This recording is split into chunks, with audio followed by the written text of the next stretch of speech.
Well, hello YouTube, and welcome back to another episode of The Daily Life. Today is Wednesday, November 20th, 2013. And today, the topic I want to talk to you about is fear. But before I do that, I'm just looking at the camera, realizing that it's too dark because I forgot to turn on one of the studio lights. So please excuse me while I go rectify that situation. This is also historic first in the daily life. This is the first time you're going to see me stand up out of my chair. So you should just take note of that.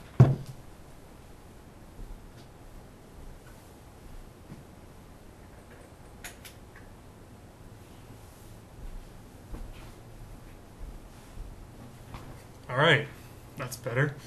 The lighting's right, I can get on with my topic. Today, I'm talking about fear. Now, I'm not going to get into the gruesome details of like scary movies and stuff like that, but nevertheless, I do want to talk about fear. Stupid fears that people have, as I mentioned the other day. People have a lot of really dumb, irrational fears. Fear of success is probably the top of the list for these. Why are you afraid of succeeding? That's something that people should want to do. I mean, how can you be afraid of success? I don't get it. Another thing people have of is fear of flying. Now, this is quite a rational fear. Irrational, not irrational. This is a rational fear that people have because humans cannot fly. It is not natural for people to fly, and so I can understand why some people would get afraid of that. Because it's not natural for humans to be 35,000 feet up in the air. That is for birds. Birds are supposed to be up there, not us. Some people have fear of water. Again, rational fear because people are not supposed to swim. Or are not supposed to live in water. People swim all the time. So there's the difference between irrational and rational fears. Some other very rational fears that people have are fear of driving. It's a rational fear. You're going really fast, it's kind of dangerous. Irrational fears, in my mind, are like little animals, like a mouse. Why are you afraid of a mouse? You are 10,000 times its size. If anybody is scared, it should be the mouse. Or like snakes. People would be really afraid of snakes or spiders. Right? That seems irrational to me. I'm afraid of great white sharks. That is a rational fear because a great white shark is much bigger than me and can eat me. If I wanted to, theoretically, I could eat a mouse or a spider or a snake. I'm not going to do that. I don't live in Africa. I'm sorry. That was an off-the-cuff remark. Not saying that all Africans eat those things, but if you live in Africa, you're probably more likely to eat a rattlesnake than somebody who lives on this side of the world. Please do not call it right. Anyway, I just thought I'd get that off my chest. So those are the differences between rational and irrational fears. Fear of the dark is an extremely common fear. Children often have this fear. That's kind of irrational because the dark in itself is not what they're afraid of. I mean, darkness is not a bad thing. You need it to sleep. It's hard to sleep in the daylight. Today is a beautiful sunny day. For once we get a sunny day. I mean, my goodness, we've had our share of clouds. But yeah. So today is sunny. So if you want to go to sleep, you have to go somewhere dark. What people are really afraid of when they say they're afraid of the dark, they're afraid of the supposed things that happen in the dark. Like a monster coming out of their closet and eating them. Or, the boogeyman. That's what children are really afraid of. It's wrapped up in this all-encompassing fear of the dark. Conquering fears is hard. Trust me. I have irrational fears like anybody else. One of the fears that I have is a fear of rejection. I have a very difficult time conquering that fear.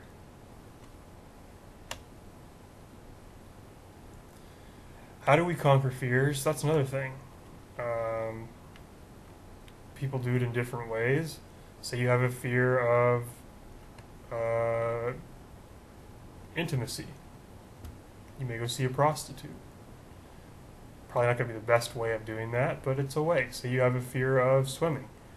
You might just ask somebody to chuck you off of a boat.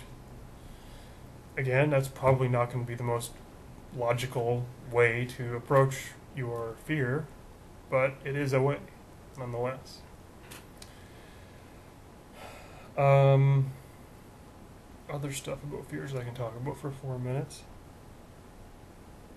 Some people have, like, there are fears, I'm sure. Why do fears have these weird things? Like arachnophobia, I think, is the technical name for fear of spiders. Just call it fear of spiders, man. We're not scientists.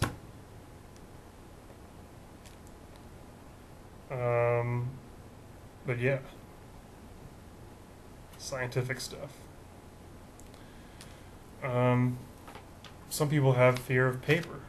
These are some documents. Can give you a paper cut. That's a dumb fear. I mean, I got paper all around me. I mean, if you're afraid of paper, you might not want to live where I live because I got stacks of it. That's a stack of paper. And file folders. Not a rational fear.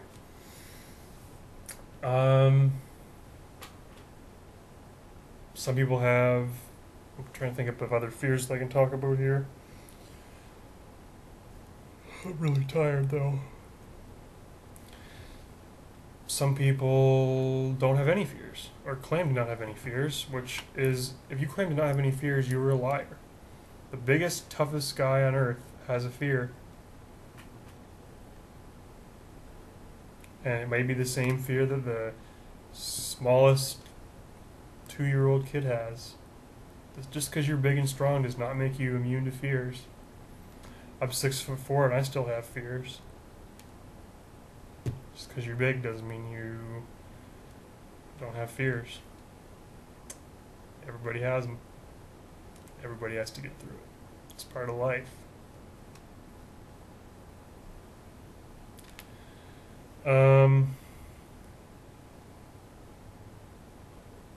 Fear of thunderstorms. There's another very common fear, and that one is quite justifiable. You don't want to have to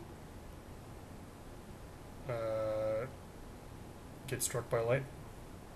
That would be bad. You would probably end up in the hospital or dead. So that's a rational fear.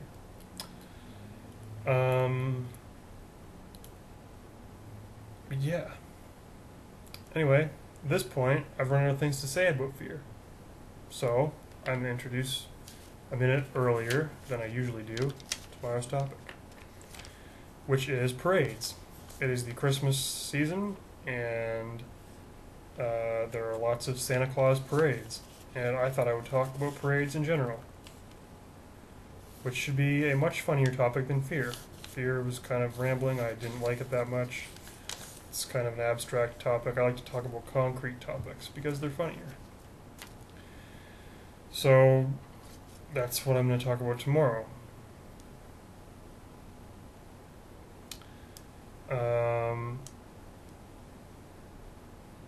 And I will have an announcement on Friday about a programming note for daily life.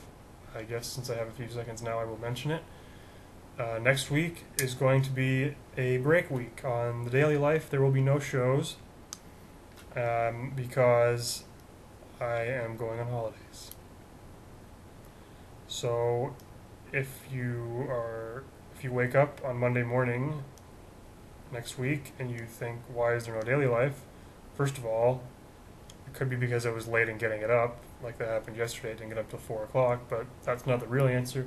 The answer is because I'm on holidays, and daily life will resume next Monday. But I will go into more detail about that on Friday, because I know people have short memories, and that's it for today. See you tomorrow.